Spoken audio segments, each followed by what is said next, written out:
What's up guys?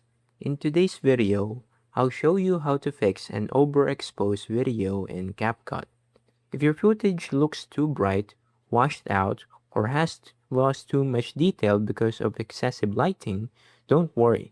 CapCut has built-in tools that can help improve the overall look of your video.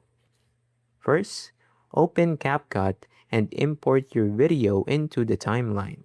Select the clip, then add an adjustment layer above it. Stretch the adjustment layer so it covers the entire video. Next, select the adjustment layer and open the Basic tab. Lower the exposure and highlight sliders until the bright areas look more balanced. You can also reduce the white slightly to recover more detail. For even better results, increase the sharpen or clarity setting to make the video look more defined.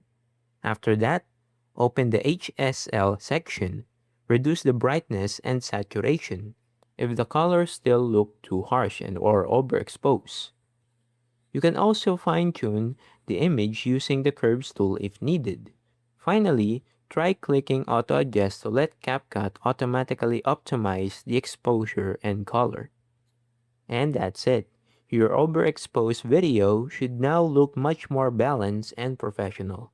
If you found this tutorial helpful, don't forget to leave a like and subscribe. And I'll see you guys in the next one. Peace.